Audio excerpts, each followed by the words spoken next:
Welcome back. I'm Rae Davidson, I'm Ruth Craddock. and we are talking Ella Enchanted tonight. Or today, whenever you're watching this. I don't care. So I know that we kind of have a formula that we tend to follow where we talk about the book and then we go into the film adaptations. I kind of wanted to do it a little different this time. Okay. And because I think both you and I saw the movie before reading it, right? Yeah. So I kind of wanted to get your take on just the movie by itself. Okay. Yeah. So I enjoyed the movie, particularly because I'm a Mighty Python fan, and they have Eric Idle as a narrator, and I thought he was charming and it was cute, and I liked how everything kind of it hit all the beats. Like I felt like it had all the things it was supposed to have. The story, it worked out well. I liked the prince. I thought he was really charming. I'm not really an Anne Hathaway fan, but this is before I stopped liking her. So, back then I still thought she was kind of charming. Now I'm not impressed, but she works okay. I liked her in this role. I thought she was fun. I liked all the people that played all the other characters. The stepsisters, Hattie.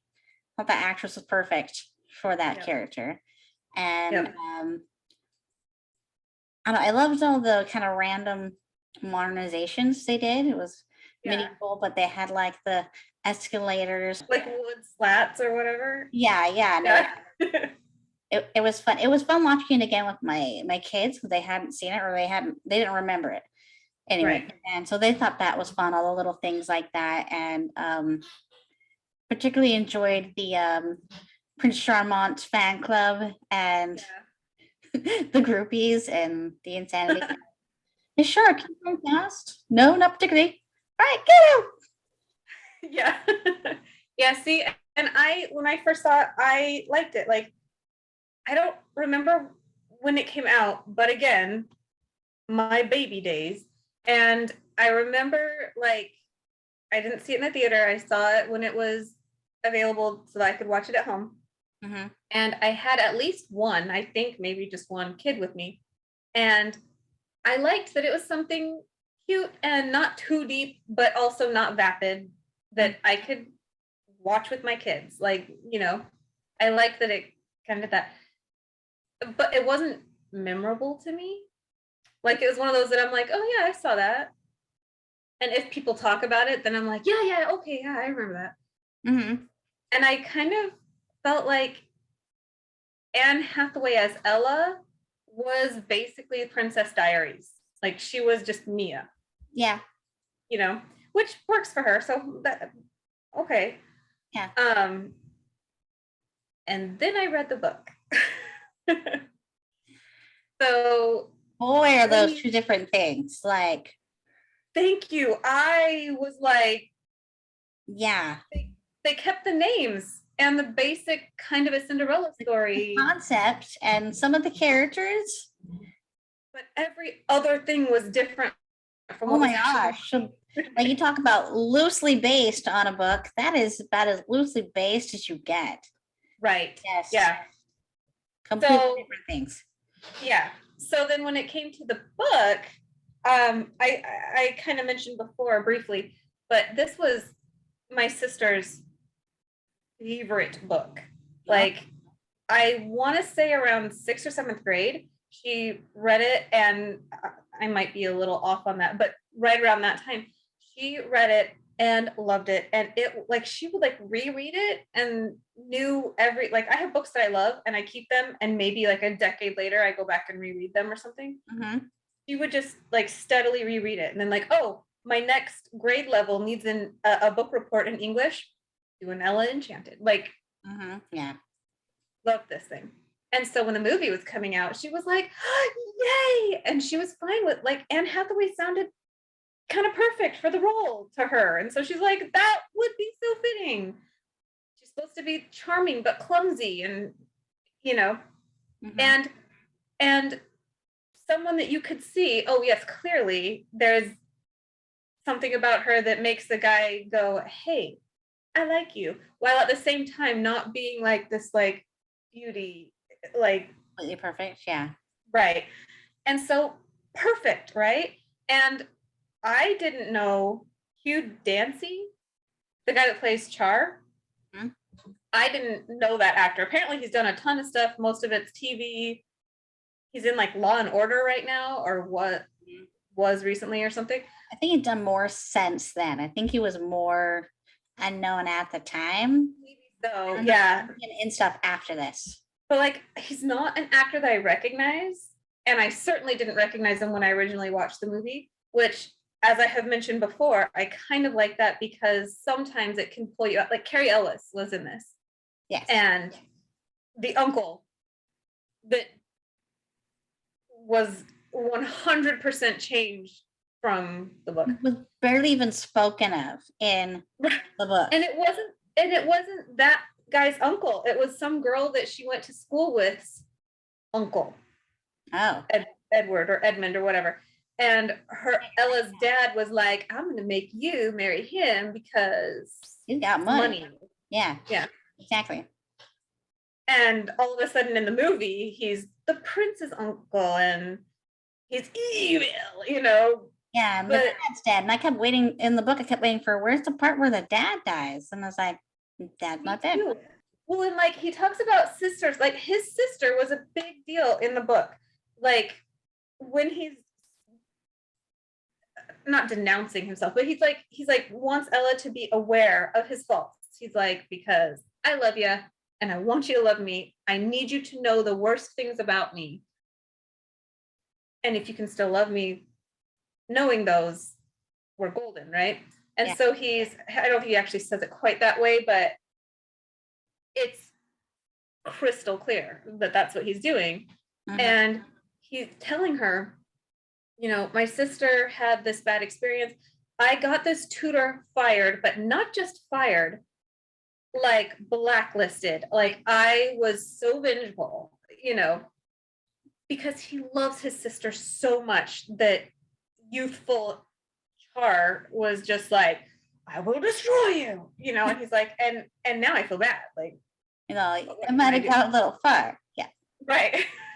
Right. And then in the movie, they're like, oh yeah, I don't have any siblings. Oh yeah, me either. No siblings. My parents are both dead. And she's like, oh yeah, you know, like, Yeah. no, that was not your story.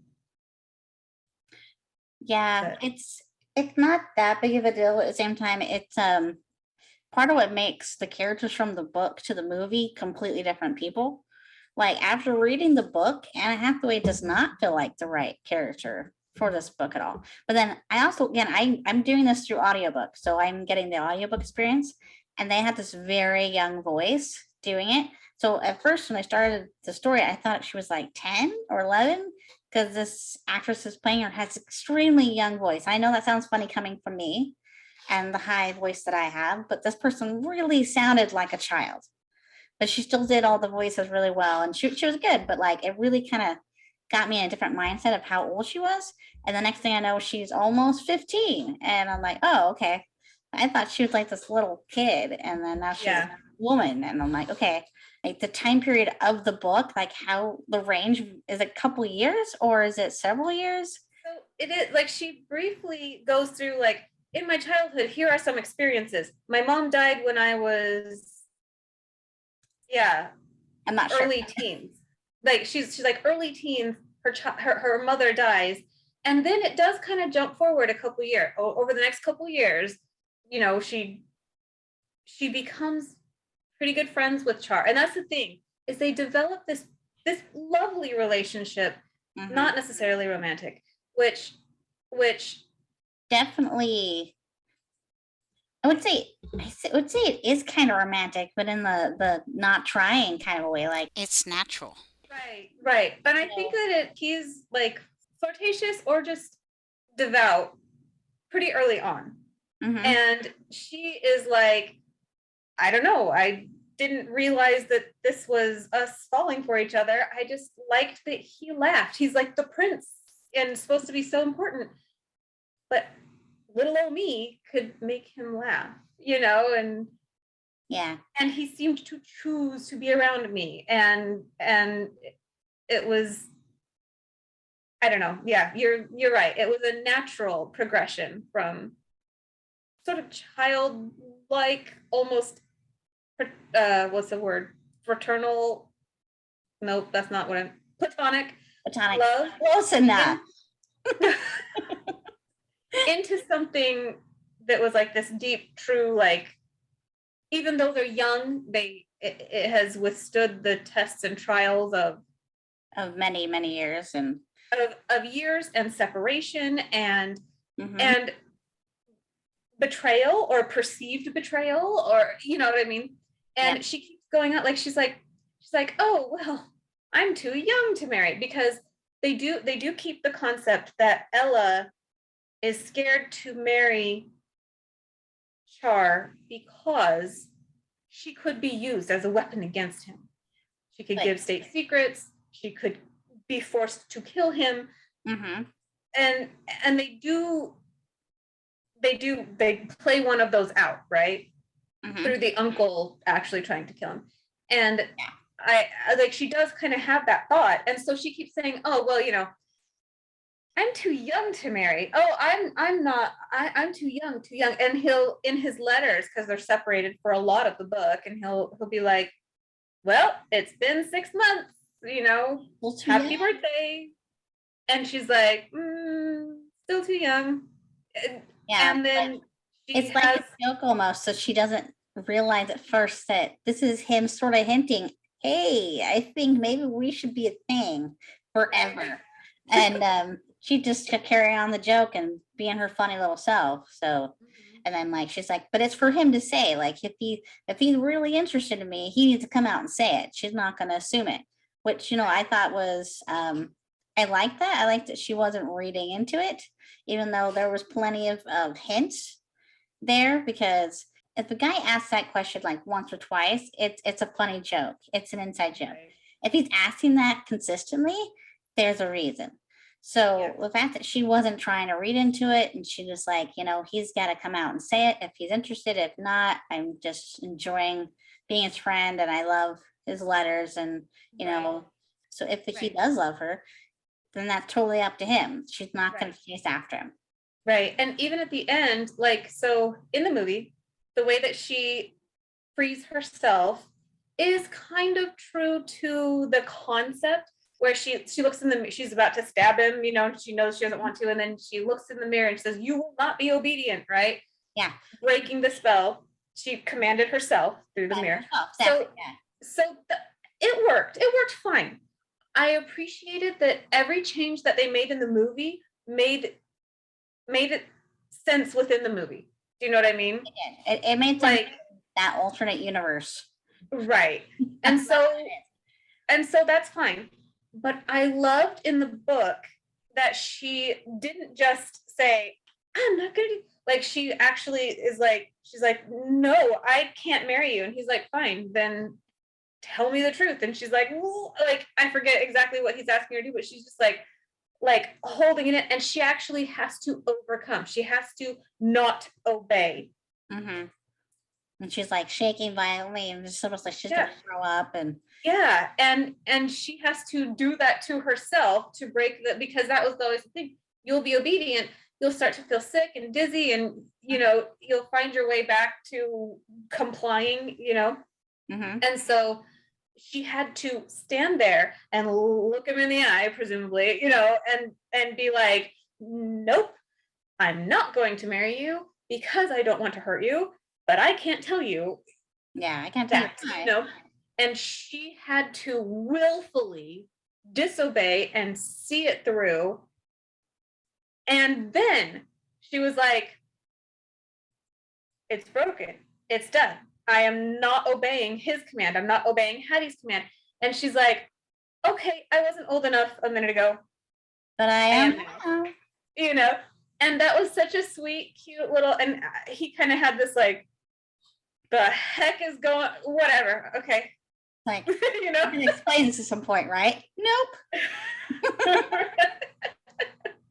Which, I don't know. We've talked about it before, but I feel like sometimes things in the book are more earned. Mm-hmm. True. Her freedom was more earned. However, the way they did it in the movie did work fine. I kind of felt like the stakes were higher. She's literally trying not, she's being commanded to kill him, and she literally has to force herself not to kill him. In the book, they talk about that concept where she literally is trying to stay away from him because she's afraid that might happen. Right. And I do like the way they did it in the book as well, but I do feel like I gotta disagree with you. I feel like it's earned more because she's literally trying not to kill him in the movie. Whereas I feel like I don't know. I feel like the only way to really appreciate, for me to appreciate the movie and the book, is to think of them as multiverse, alternate realities. This is Earth 1 and that's Earth 2. And right, just they are their own things. And in a lot of ways, the book is just a huge setup to get you to the Cinderella story. And it's just this big, long backstory. But I love that they have a backstory. And a lot of times, romances, especially these kind of romances, there's no backstory. And all of a sudden, they're in love. And I get that that is possible, that there are plenty of people, especially where I grew up, that, fall in love and get married in 3 months. And it happens. But like, it does help to have more of a background and have that build up. So I really appreciated the backstory and the relationship they built in the book. But I really appreciated the kind of more like the movie had more of a sense of an arc and a purpose. It didn't just feel like a big long setup to this one moment. That is true. Part of it. Yeah, that is true. That the book kind of, it did feel like this happened and then this happened and then this happened. It all culminates in the story of my life. Yeah. But it visually, it would have been weird to do each bit the way that it is put in the book. I will say that. The word I was looking for that I couldn't think of earlier was sacrifice. She has to sacrifice more in the book. Because in the movie, she doesn't want to kill him, of course. And so yes, that is like a greater, like, I'm actively avoiding stopping this evil from happening. But in the book, she could have gotten her happiness, at least temporarily, right? She could have been like, tell me to marry you. Yep, I'm in. I have to obey, right? Yeah, because I have to obey. And she didn't. She made the sacrifice of her own wishes, her own happiness for his well-being. That she didn't even know how she was going to injure him, but she knew that she would. She knew that she was a weapon. There's already too many people that knew. Right. That like even just having them constantly trying to bully her for more stuff and like use her, because now she's a queen, she's got even more stuff they can use her for. Yeah, she's not cleaning their house anymore, but now they're trying to use her to get this or to get that. And then she wouldn't be able to explain to her husband. Lets her mother, her stepmom, and her stepsisters treat her this way, and like he would understand because it'd be completely different from the person that he knows. Yeah. The person she also I like Lucinda better in the book too, because Lucinda learned her lesson. I do like that. Lucinda in the movie does not learn a lesson, but I also thought it was pretty funny that she's like, to show you what a gem I am, I'm gonna untie you from this tree. And she's like, no, that's the exact opposite of what I need. I did this to myself. Stop. I forget her name. I forget the name of the actress, but I like the actress that played Lucinda in the movie. I thought she was she was funny. What I don't know. I like Benny, the boyfriend trapped in the book, in the movie. Oh yeah. Like I like that. I thought that was like a clever like thing. And then when I read the book and I learned what that magical book actually was, that was so much more cherishable that I'm like, well, dang it. Now it kind of ruined Benny for me. Like now I don't know that I care about Benny as much anymore. Yeah. But like I liked that she had that insight to Char's journals and to Hattie's journals, and she could see like her father on his tour selling stuff, whatever, you know what I mean? Yeah. I like that It better. was cool and it was very interesting. But it also felt extremely intrusive and like, I don't know, I would have a hard time having something like that and not feeling incredibly guilty because I have no right to know what someone else is writing in their letters That is very true. in the journals. I feel kind of like a creep. Like, so I kind of liked I do like the insight it gave her, but in some ways it's almost like a writer's cop out that she's Right. able to like, oh, well, she knows what he's thinking because she can read his journal through her magical book. Well, and I liked that it chose what to show her. There are times that she would go looking for something and she wouldn't find it. Yeah. And sometimes it was just telling fairy stories. Mm-hmm. You know, okay, I'm gonna get the elf and the shoemaker story tonight, and not anything that benefits me really. You know what I mean? Mm-hmm. The book chose. Yeah. And but I did like I before reading the book and kind of the movie on its own, like you said, its own separate universe. I found Benny to be maybe my favorite character. He was hilarious, and I loved how he was constantly getting hurt. Like they put books down on him, and like he get put down hard. He comes like, oh, like he was always getting hurt somehow. And the whole thing with Slennon, the elf, and the like, oh, what are you gonna be, small courts claim? And he's all, there's something talking in the book, and like, I know, like. It's funny, when I watched the movie originally, I really enjoyed the elf and the talking book and like the whole going on a quest and kind of like gaining all these little buddies and friends, like the classic quest sort of The story. hero's journey, yeah. Yeah, and I enjoyed that. And it was great when I watched the movie to begin with, but then I read the book. It's weird. Again, it's one of the strangest things where I really enjoyed what they did in the movie. But then after reading the book, I was like, I still like what they did in the movie.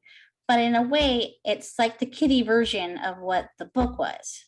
Right. So like to make it so that you would, well, the other thing is the whole sinister backstory with the uncle kept killing the king and dividing the country and all this like civil unrest and all that stuff. I was like, I was telling my son, I'm like, we're watching, I'm like, that's not in the book. He's like, that's not in the book? Because it's a huge part of the movie. And I'm like, yeah, it's plot. It was like the main plot of the thing was like Ella was this weird, like impudent activist because the uncle is enslaving giants and yeah, like all humanoid people, or and it's all because supposedly the king was murdered by giants or ogres. Well, or ogres, yeah, and they don't like each other in the beginning. Well, at least Ella doesn't like Char in the beginning of the movie. Yeah. She's like, ugh, vapid, selfish, you know, just like his uncle, so and so. Whereas Eleanor in the book, yeah, she never had that like chip on her shoulder. Yeah. So there are elements of Ella Enchanted that I felt like actually hail a little bit closer to the Drew Barrymore one, Ever After. Not all the way through, but there were elements that I'm like, see, they kind of let go of it for the Ella Enchanted movie that oddly got picked up in Ever After. Yeah. But again, they're both basically Cinderella stories. So yeah. I was definitely thinking the same thing, that like the whole first I'm arrogant, then I have no pride. How would I manage that? That's from Ever After. But then exactly the same thing with Char in the movie. There's a sense of like, you know, you don't care about your people and you must be the jerk and blah, blah. She has all this judgment of him. But at the same time, like he hasn't thought about it because he just accepts that what he's been told is true and that his uncle has his best interest at heart and that he's a good guy. And so at the same time, you can't exactly blame him for his stance and where he's coming from. He's coming from the sort of sheltered, slightly privileged background where she's on the outside, where she's seeing all the bad things that are happening to people that he's only really allowed to see the good stuff. Right. You can only know your experience until you know someone else's experience, you know, until they give you your experience.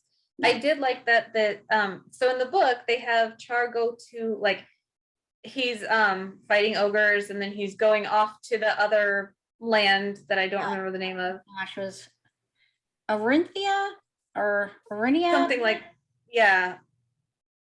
Or Orandish sounding. Gosh. Yeah, I but can't. And so they had him going out to experience other things, you know, which I appreciated. And then in the movie, he goes with Ella. He experiences the giants and what they're going through. He sees Slannon, and you see, and you see what their elves are going through, and whatever. So like we've been saying, like the movie makes sense within itself, and I still am entertained by it. I am still like my sisters, my daughters. I wanted them all to see it. They have a tendency to be like, ugh, mom movies. Which is funny because at least one of them ends up loving every movie that I love, but never do all four of them end up loving all the same movie. You know what I mean?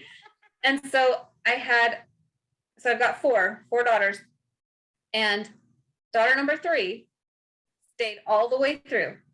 She watched it. She loved it. Daughter number 1 and kind of 2, they're teenagers and they're like off doing their own thing and whatever. We gave them phones. Finally, they've been asking for phones since my oldest was like 10, and we're like, no. And now she's 16 and her sister is 13. And they're like, well, half of the time our homework is or like they do like Quizlet and stuff on their phones in class. And I'm like, what? Crap, like the teachers have like tablets that they can use, but they're not amazing. And they're like, yeah, I basically can't participate on those days. So we're like, that's dumb. And so yeah, so they do have phones. They're extremely restricted, right? But they've got them, and they've got like 4 hours, especially on weekends. They've got like time that they can like just like play games or whatever. And both of them, like the show comes on and they go like this. I'm like, come on, give it a chance. Try it. So they experienced it, but I don't think they like actually paid any attention. Yeah. And then my youngest, she likes the music parts. And so all of the like the giants dancing and Ella singing and the big dance number at the end, like she liked those parts. The rest of it, she was just like boring, you know. So okay, but I'm like, I think it's sweet. Like I was like, so I probably would have given it like a 8 out of 10 before reading the book. And then while I was reading the book, I'm like, nothing that I remember about the movie is in here except the names, you know. And then watching it again, I'm like, you know what? I still like it. I think now I give it like a 6 out of 10 because knowing what it's supposed to be, it way missed the mark. But on its own, it's still a good movie. It's still fun for me. Like, yeah, exactly. So like the book itself is more like it makes me think more of like Jane Eyre, but it's a Cinderella story. Like it has more of that over time.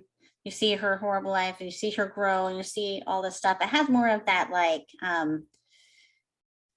period piece kind of a feel about it instead of like a fun, silly fantasy romp. Right. It's like that's the difference between the book and the movie. Is like the book's more like this big story, but at the same time, it's not like a really enthralling. It's enthralling, but it's not like edge of your seat. It's not action packed. It's not like danger, mayhem per se, but it's more of like you can watch her go through all the suffering, which is why I kind of think of Jane Eyre. And like she goes through all this hard stuff, and then she gets to the very end, and then things start to I know she has kind of like this up and down, like there's good times and bad times, and she's got this whole Char thing at the same time she's like living in Swaller as the maid of her own family. And so it's, I don't know, there's completely different kinds of stories. Like you could make this movie, the book, into a movie, but it'd be a completely different animal than the Ella Enchanted movie was. Right. There's the people that would really enjoy that kind of a movie, and then Right. but then the audience that liked the actual movie they did make would not have enjoyed that movie. That's exactly it. The dynamics of the movie speak to the kind of movie that they wanted to make. Yeah. And they took a story that was well liked, you know, and well known, Mm-hmm. and they made it into something that would entertain for the demographics that they were looking to entertain. And in that, they did excellent. It is very entertaining. Like I said, it's lighthearted, it's family friendly, it's not vapid and just obnoxious, because some of those movies are. Yeah. So they did a very good job for that. But people who loved Ella Enchanted, I almost feel like they could have named it any other thing. And the people who loved Ella Enchanted would go, oh my gosh, this is basically Ella Enchanted, but so different that it's not, you know. Yeah. But people who loved Ella Enchanted, the book, were completely disappointed, understandably. Yeah. There's also another book called Just Ella that is the Ella Enchanted story, apparently minus the magic. Okay. Like, I haven't read it. My sister gave it to me. I got it today. Okay. And she's like, you should read it. And I'm like, that will not be happening. Not like the thing, but yeah, like, you know, 2 hours is not enough to read that book. Yeah. But and I kind of think that that's Ever After. Like when she was describing it, she's like, it's been a while since I've read it, but it's basically the Ella Enchanted story, except that she's not enchanted. It's just Ella. She has this compulsion, I guess, to obey or something like that, you know. Okay. And so, but the storyline plays out extremely similarly to Ella Enchanted, because like she's like, I just want to be Ella. I don't want to be Ella the daughter. You know, I don't want to be Eleanor, Lady Eleanor, and have to live up to that. I'm just Ella. And then she goes through hell and high water, and then ends up getting her every happiness in the end. You know what I mean? Yeah. And so that's cool. That when she was describing that briefly, that reminded me of Ever After. Mm-hmm. That is, like I said, it's kind of the Ella Enchanted story minus the magic, the enchanted part. Yeah. I think what makes the story work, though, is what makes it creative and makes it unique is the fact that she's literally cursed to be obedient. So then it suddenly makes sense why she put up with all this crap. Because the Cinderella story itself, you're like, well, why would she just let them treat her this way? Why would she put up with becoming a servant in her own home? Why wouldn't she just leave?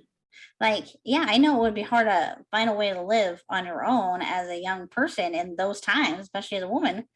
But wouldn't that be preferable to being a slave in your own home and being constantly put down? That's always what I thought too. Like I could join the circus or something. Like I never loved the Cinderella story, even though I love many iterations of Cinderella. Like I feel like from here we could just talk about Cinderella generally, but I was always like, I love like the Rodgers and Hammersteins. I'm so entertained by that. I always love that you get Whoopi Goldberg and what's his name? The King. I lost his name. Like that family dynamic. Yeah. But I was like, oh, that's how that works. But man, a black woman and a white guy that make an Asian child. Right. Of course. Rainbow casting. I did like those two as far as like them as a couple and like how they made them work as a couple. And she's like, I love that. Yeah, I thought that was funny. Yeah, see, and I love that. And I generally like, I've talked about Ever After. There's the more modern Cinderella one. where she's like, I don't know, Modern Cinderella. They've done so many of them. we are not like in modern times. I mean, like one that was done. More I say recently. modern. It was probably a long time ago. My 8-year-old used to quote perfectly. Like she could barely speak at the time. She's like a toddler that was like jibber jabbery. But then she would randomly just like stop you and go, "I can't drive. I'm a goose." From that one, that Cinderella one, Okay. because they turn the goose into the driver of Oh, the yeah. coach. Yeah. So that's like the Disney remake, live action remake, I think. Yes, yeah. Yes. And she would just go around going, "I can't drive. I'm a goose." Yes, you are. I guess. I don't know. Get out of here. We have always loved Cinderella stories. Into the Woods. We love singing Cinderella songs, and Mhm. we. But every time I'm like, but why? What is the purpose? And Ella Enchanted was the first one where I felt truly like, okay, that could be in a world where fairies are granting wishes and whatever. Sure, I could see a fairy being like, I'm gonna do this because I'm so great and not think it through Mhm. and curse someone with what they think is a gift. I'm like, that's the first time that I have seen Cinderella genuinely be like, this is why I must do this. Oh crap! I'm Because stuck. She's literally like, stuck. right. Because like for all of the like, mother always told me to be kind. And you're like Sure, kindness does not mean enabling being like, spineless. I mean, yeah, that's not kindness, yeah, and so I did like that they finally answered that. Why would Cinderella do that? exactly. Yeah, so that's what I think I makes Ella Enchanted, the book and the movie, different in terms of Cinderella stories, is that it suddenly makes sense why she does all these things, why she has to go through all this. Because otherwise it's just she's just a mousy person who has no self-esteem and it's just, I mean, don't get me wrong, I do know what it's like to grow up being denied the right to a self-esteem and denied the right to like yourself. I've been there. It's a weird experience, but even then, like, I don't know, like I just feel like it's so much more compelling when like she has to be Mhm. their slave. She has to accept this life because that's all she's got. She doesn't have a choice. And then it makes more sense why she would run away from the ball, why Right. she would go to the ball and be there, but then not really want him to know that she's there. I mean, I did enjoy that aspect of it, that she's like, she's there and she's pretending to be somebody else in the book, but she Right. still wanted to see him. So she still like ends up kind of enchanting him as her alter ego self. He Right. still likes her best. So even when she's trying not to be like her, she's still being her. And Right. he still notices her. So I loved that he still noticed her, even when she's trying not And to. she's in a mask, so it's not just like, oh, she was the pretty girl there, Yeah, it's not because and it looks like. yeah, and just her, who she is and how she is Mm-hmm. was what he was enchanted by, Exactly. to where even when he, and it spoke to his true like love of her, I guess, that that final night at the ball, he's like, oh, I am not being good to you. I have decided I am never marrying. I shouldn't be stringing you along, because even Yeah. though you're great and you're almost Ella, you're not Ella. You Yeah. know what I mean? Like It shows how much he's really fallen for her. And it also shows what a great guy he is, that he's, willing to be honest and say, hey, yeah, I'm not really looking for a wife. I'm humoring my parents. And right. sometimes it's also really kind of, it's cute and sad at the same time, that like he it just shows how much he got into Ella and how like in love he was, Mhm. that even though he at this point fully believes that she was just a big fraud and he totally misread her all the time, he totally bought into the letter she wrote to him, the fake one. He's still so enamored with her that he can't even think about being with someone else. Right. Like even It's this, just it. right, even like, because I could see going, oh, here, I thought that this Ella, the Ella that I thought I knew, I just thought was the best thing ever. Well, here's this other woman who is also just as awesome, just as amazing. She has just as good a sense of humor, and she's, and he's like, I don't even care. She's got like a big scar down her face, and that's why she keeps wearing the mask. Like, I don't care because she's awesome, right? Mhm. And I could see like myself or many other people being like, you know what? I thought I loved this person who turned out to be totally fake. Here is someone who seems to also be just as amazing. Let's see where this goes, Yeah. And he And didn't. be shy because last time you thought someone amazing, you were completely wrong. So like I can get where like he's not in a rush to move to Right. the next girl. And he's even talking about never getting married. Like he's like, I will never love anybody else like her. There'll never be anybody else like her. And as far as he's concerned, it's true. There's most people are going to see him as the prince. They're Right. only going to respond to him as the prince. And that's one of the things I did like about the movie is that he's, yeah, he kind of says it stupidly in the beginning. It's like, oh, you're the first one I've ever met that didn't swoon at the sight of me. And she's like, oh, how wonderful that must be for you. Or like, so that I thought that was funny. But at the same time, it's like she was different. She wasn't chasing after him. She was actually trying to get away from him. And again, that sort of speaks to the whole Pride and Prejudice dynamic. That part of what got Darcy's attention was that she didn't care how much money he had. Yep. His manners, she didn't care. Like he wasn't interesting enough to her until he started trying to be a better person. So I don't know. I lost my train of thought. But yeah, So basically, everything comes back to Pride and Prejudice. See, everything, that's just how they. everything. Who was That's it that why said? it's a classic. I think it might be actually in Ever After. It's in one of those kind of movies where the narrator, the woman who's talking at the I don't know if it's a woman or a man, but they're talking at the beginning of a movie, and they're like, maybe it was Princess Bride. I really can't remember, but they say there's been seven stories told. Is it Princess Bride?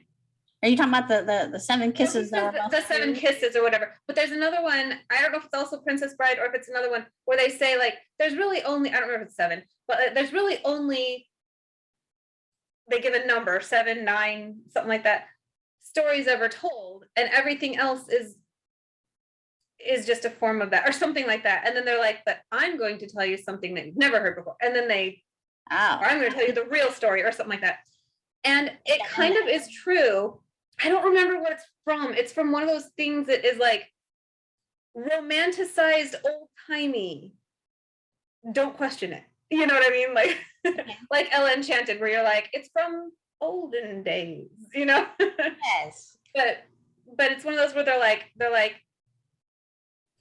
you have heard this story before, but never like this. Like, there's only so many stories that get told in a million different ways. Mm-hmm. I'm going to tell you in a way you've never heard, or I'm going to tell you a story you've never heard, or something like that. Yeah. And I kind of do sometimes feel like it's true. And we encountered that with Pride and Prejudice when I'm like, well, I found 20 whatever renditions of Pride and Prejudice. And then as we're talking about it, I'm like, oh, and also that one. Oh, and kind of that, and now here we are with, oh, there's kind of an element of Pride and Prejudice that keeps recurring because that's just a human truth.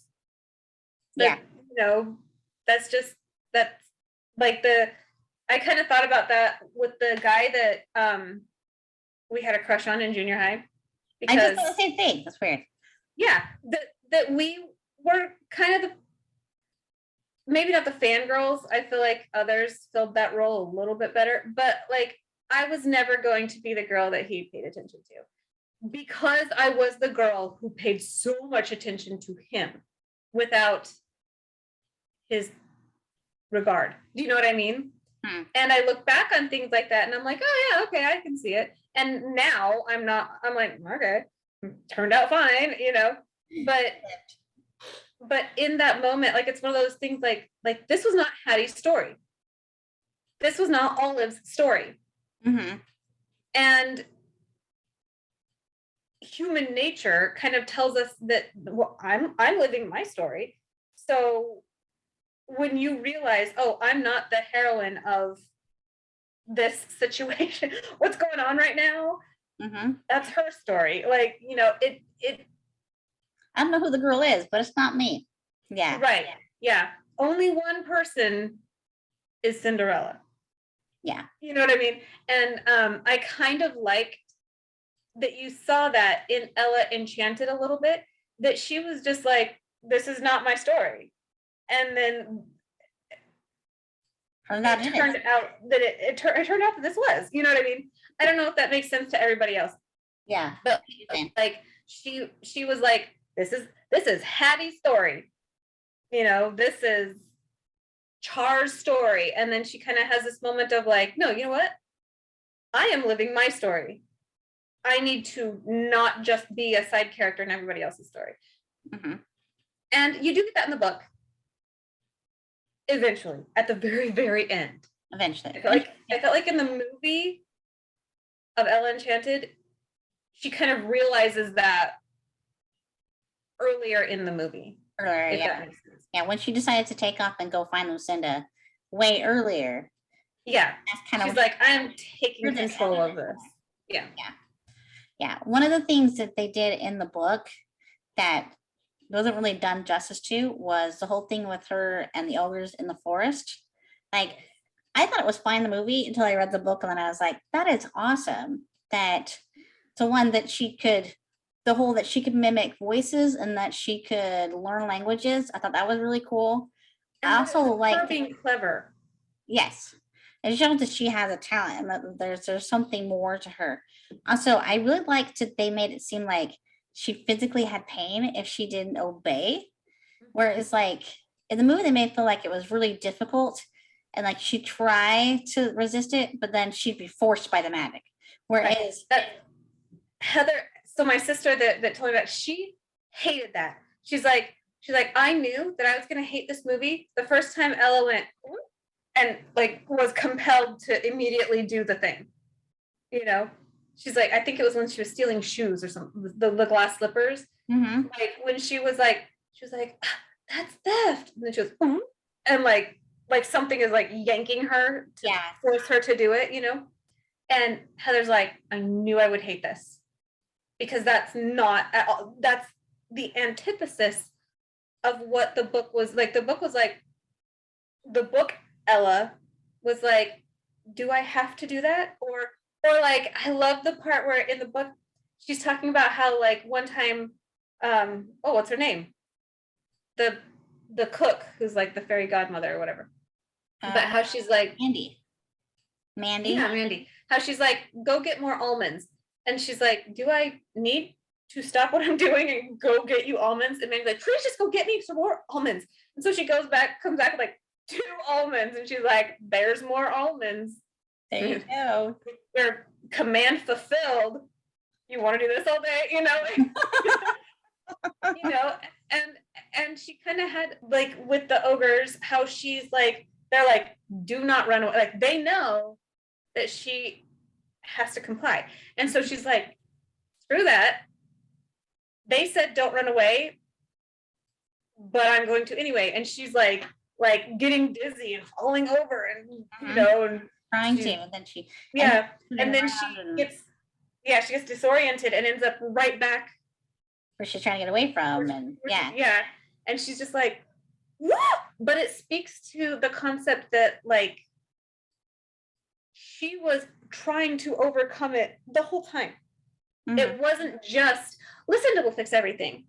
Oh crap, she won't. Now I have to do it myself. What do I do? You know, like which the movie kind of did have a little bit of that, like Lucinda. Oh, I'm screwed forever. It was only when she was like about to plunge a knife in his back that she was like, I have to break this myself. Whereas Ella in the book, yes, she wanted to get to Lucinda, but she was like, if I can, I will break this on my own. Because I don't think I can, I am looking for Lucinda. Yeah. So basic takeaway. What's your basic takeaway? You know, I think so. One of my issues is when they do things like this, they take artistic liberties with the book. that already has a fan base, you're really running you're running the risk of alienating your main audience. So I liked the movie because I didn't read the book and I knew nothing about the book. So for me, the movie was completely original and I was able to enjoy that concept.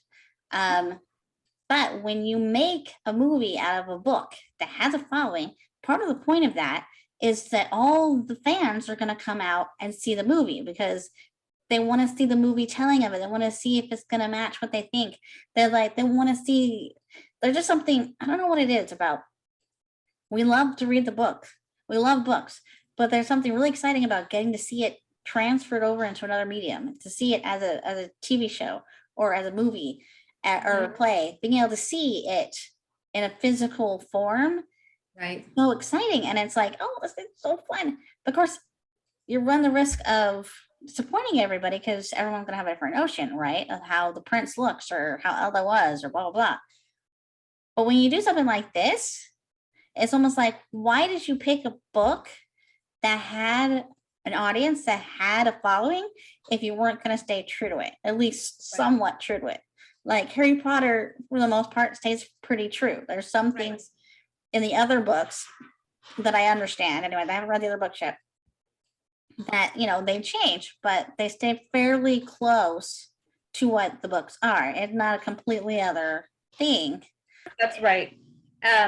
We talked about, like, in Divergent, how I was kind of getting on the movie. I was like, ugh, so disappointed because they did. I still submit they took away everything that made the characters valuable. Like, they took away all the value of the characters. That's what I mean to say. They numbed it down. Yes. And I didn't like, they cheapened the individuals to the point that I was unhappy with it. However, they generally told the story. They did carry on the message, the story, whatever. This one, they should have just named it something else. They should have come up with a name that was not Ella Enchanted.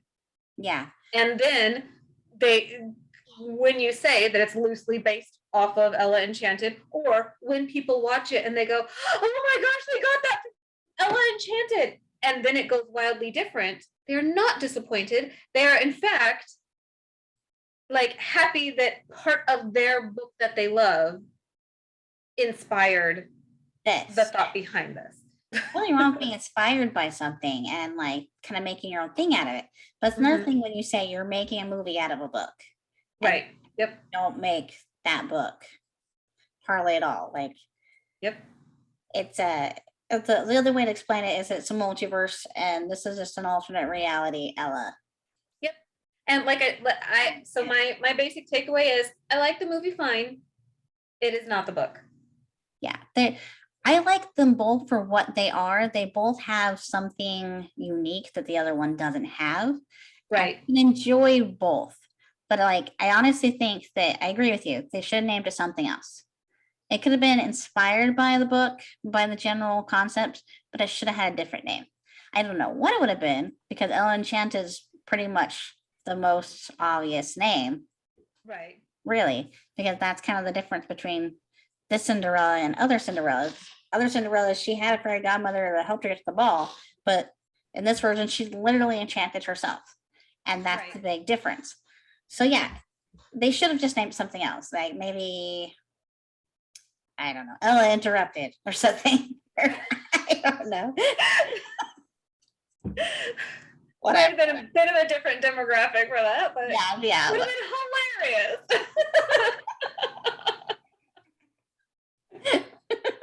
The first thing that came to mind.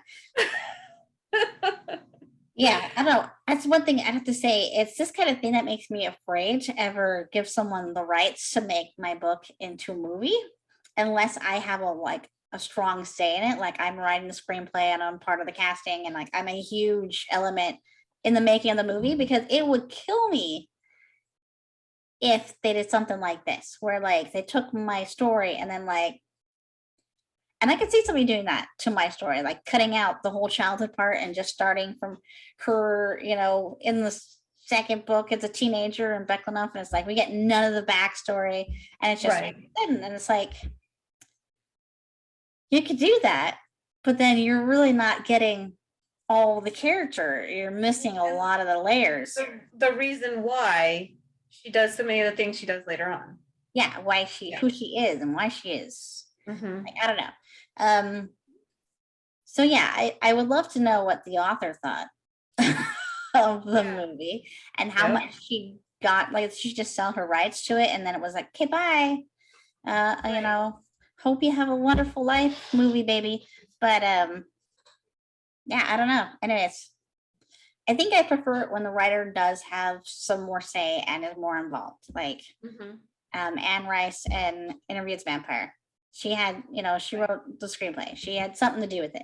Yes, it's very different when you've read the book and you see the movie, but it's still such a good movie that you don't hate the movie for not being exactly like the book. Right.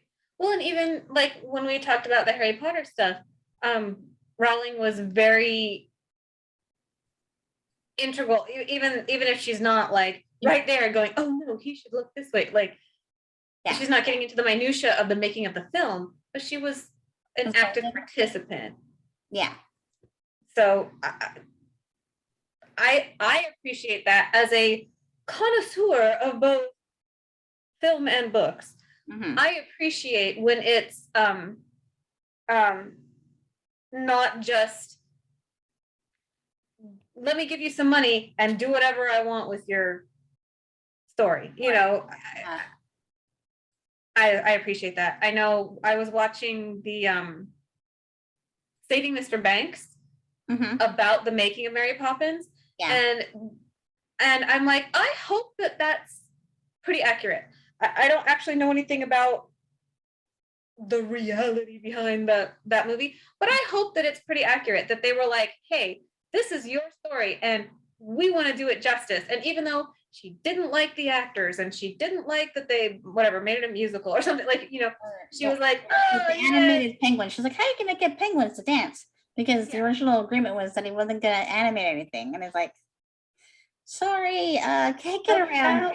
And it is Disney, so that's kind of what I'm known for now. But well, and I liked that they apparently brought her in and had her be a very active voice, even if she wasn't like even if they like she goes, nope, I don't like that actor, and they go, all right, we'll have to find a new actor. Like, they're like, well, it's Dick Van Dyke. We're sorry, he's a name, so like we have to go with it. And it's like, well, he didn't have a mustache. The father didn't have a mustache. And like, oh, this father has a mustache. Or sorry, that's just. Does that change your story for the father to have a mustache? Big deal. Yeah. Right. You know, but they involved her and they helped her to see why they made changes that they made, and they scaled back apparently some of the changes that they wanted to make, which I also appreciate, that they weren't just like, oh no, see, we want to do this and you have no say. Like, we produce this, see, and you're just a writer. Just do what we say. We gave you money.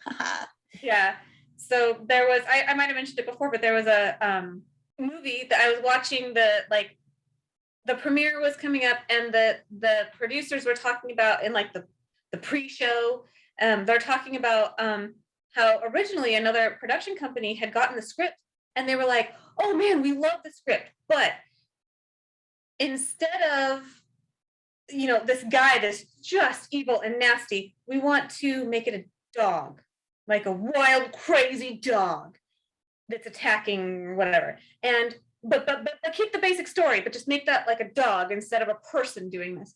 And then they have a little child, actually a couple of little children involved, and part of the like angst of the movie is that little children are in danger, and you're like, good night, like the children, right?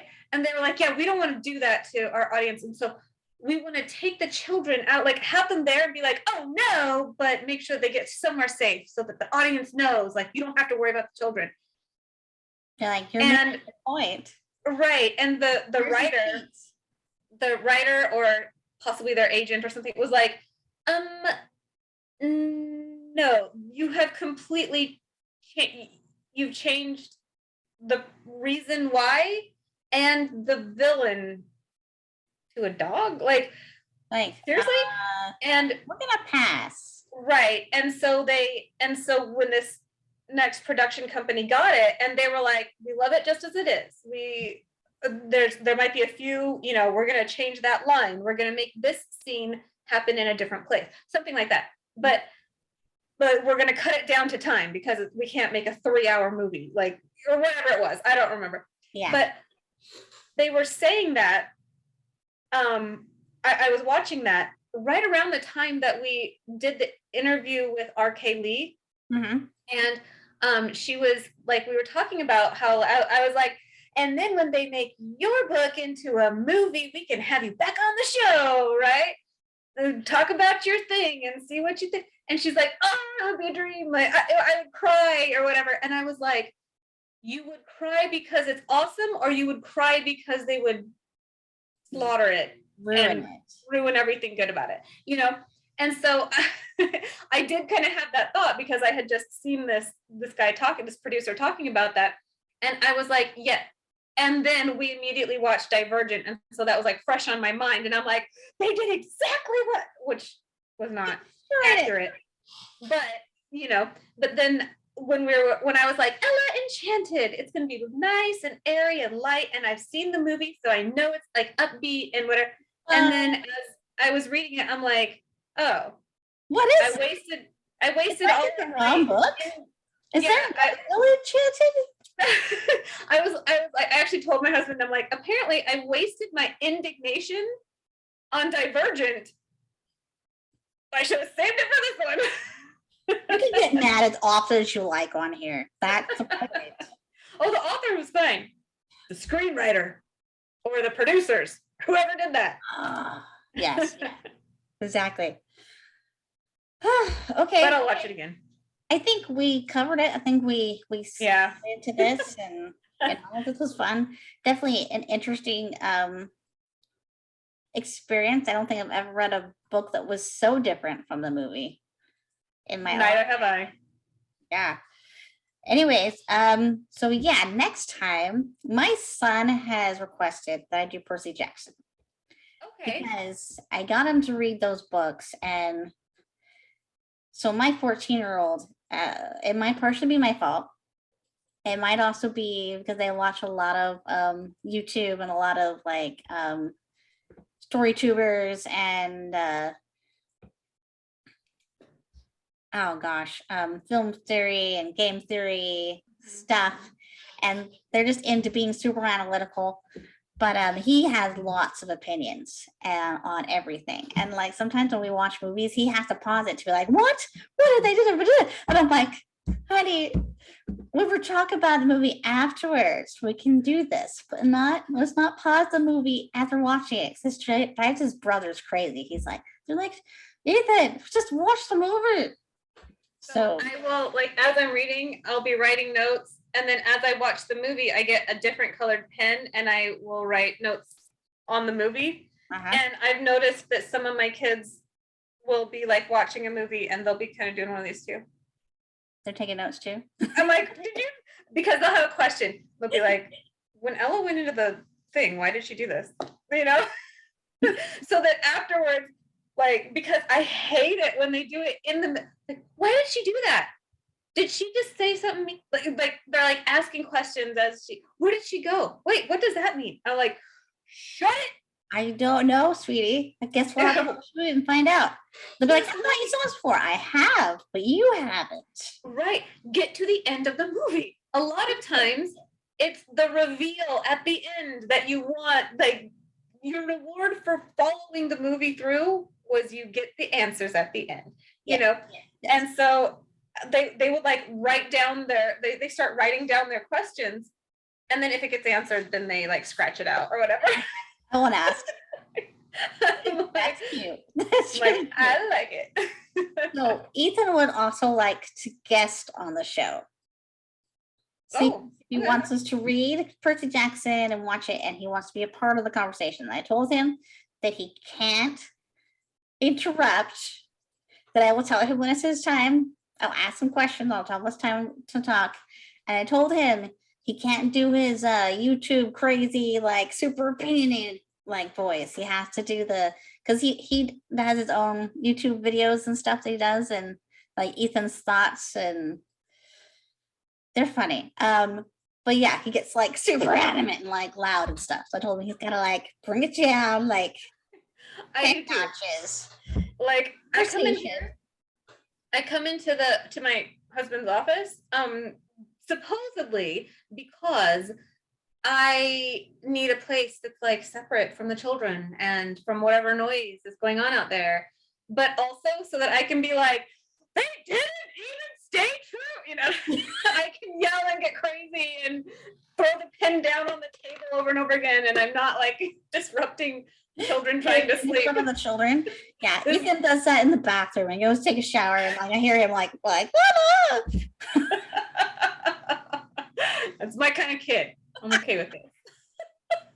I can't blame him. I mean, I understand. Like I sort of taught it to him, but anyway. So yeah, Percy Jackson. Next time. Yeah, they only made the first 2 books in the movies anyway, so okay. We watch the first one and read the first one, and yeah. Sounds good. So cool. Anyways, so yeah, thanks everybody for joining us for another one of our riveting conversations about books and movies and all those things. And yeah, we'll see you again next time when we talk about Percy Jackson. But until then, I'm Ruth Craddock. I'm Rae Davidson. And this is Paperback Flicks.